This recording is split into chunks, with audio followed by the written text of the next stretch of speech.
another week of Bible time, and we're working our way through the book of Psalms according to the Believers Fellowship Daily Bible Reading. And not just any Psalms, we're looking at a particular group of Psalms. Psalm 120 through Psalm 134 are called the Songs of Ascent. You'll see that mentioned in the first line of each Psalm. Those are the songs that most likely the people sang on their way up to Jerusalem to observe the different feasts throughout the year. The Passover feast, Feast of Weeks, Feast of Harvest, or Feast of Booths, all those different feasts that the people would go up to Jerusalem to celebrate those different feasts. And we're looking today at Psalms 125 through 129, so right at the middle of this section of the Songs of Ascent. And I want to zero in on Psalms 127 and 128, but let me just mention some things about the other ones here. Psalm 125 is a psalm about protection. Those who trust in the Lord are like Mount Zion, which cannot be moved but abides forever. And as the mountains surround Jerusalem, so the Lord surrounds his people from this time forth and forevermore. He protects them from the wicked.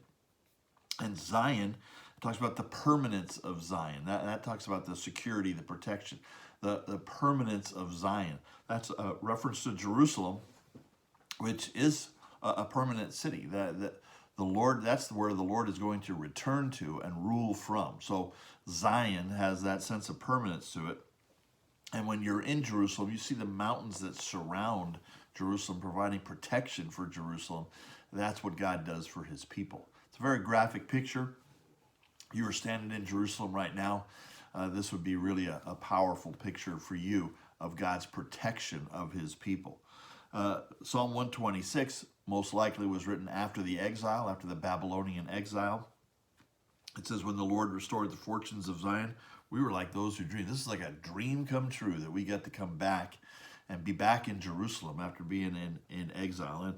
And they were filled with laughter and joy and gladness because of what the Lord had done for them. So it's about the restoration. And it indicates there too, in the rest of the psalm, that this is going to happen again. And it is going to happen again in a future restoration of Israel, the time of Christ's return. God will do this again.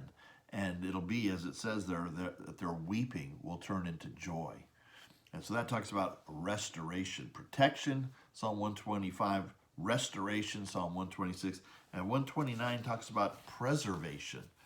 Preservation. The three verses talk about how many enemies have come against Israel, but they have not prevailed. Israel, the people of Israel, the Jewish people, they still exist, and there's still a future for them. All of their enemies that have come against them have not been able to prevail. And the reason? Because the Lord is righteous. Verse 4. The Lord is righteous. He does what's right. He keeps his promises. He's made promises to Abraham, to David. He's made a new covenant, and he's going to be faithful to keep those promises. And all the enemies, as it says, they're going to be put to shame. And so those are great Psalms talking about the protection of God's people, the restoration of God's people, and the preservation of God's people. Now I want to look at Psalms 127 and 128. And this is something that I've always found very interesting.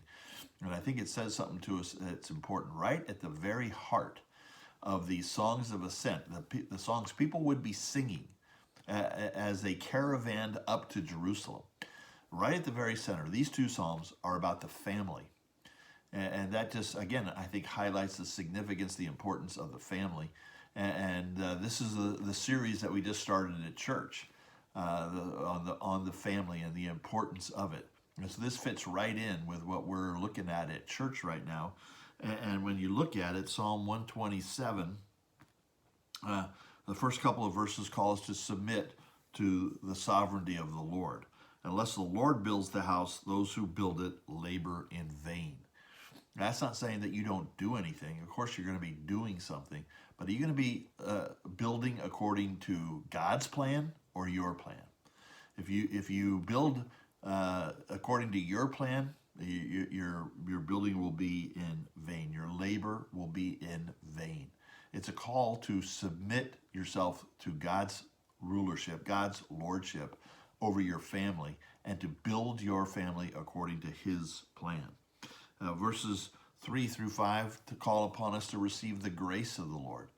And here it talks about how children are a reward from the Lord, a gracious gift from the Lord, and happy is the man who has a quiver full of them. And there's a lot we could talk about how they are like arrows in the quiver of a warrior, in the hands of a warrior, and how the man will not be put to shame, the man who has children.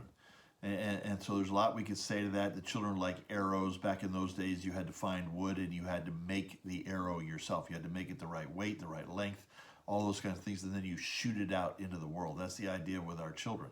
We're to raise them up according to God's plan, according to God's design, and then shoot them out into the world as a real testimony for the Lord.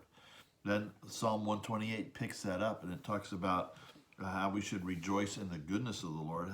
Blessed is everyone who fears the Lord. Blessed, happy, rejoice.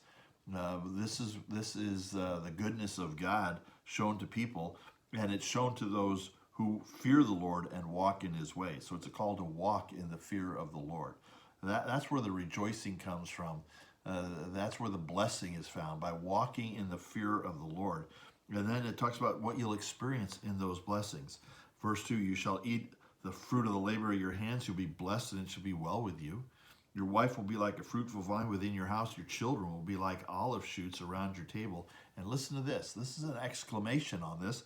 Verse 4, behold, thus shall the man be blessed who fears the Lord. You know, if I'm a dad, if I'm a husband, and I'm reading that, I want to know, what does it mean to fear the Lord? And what does it look like to walk in the fear of the Lord? Because God promises great blessings. Thus shall the man be blessed who fears the Lord. I'd want to know that. So as you think about your family, you think about building it according to God's design. You think about how good God is to you, to give you, if you have children, and how blessed you are in him. And then you think about the promises that God makes to those who fear the Lord, the blessings that he promises to those who fear the Lord. I want to build according to his design. I want to walk in the fear of the Lord and experience all the blessing and goodness and grace of God. So those are some things for you to think about today as we start another week of Bible time here as we look at these particular Psalms. And we'll be back tomorrow for more Bible time.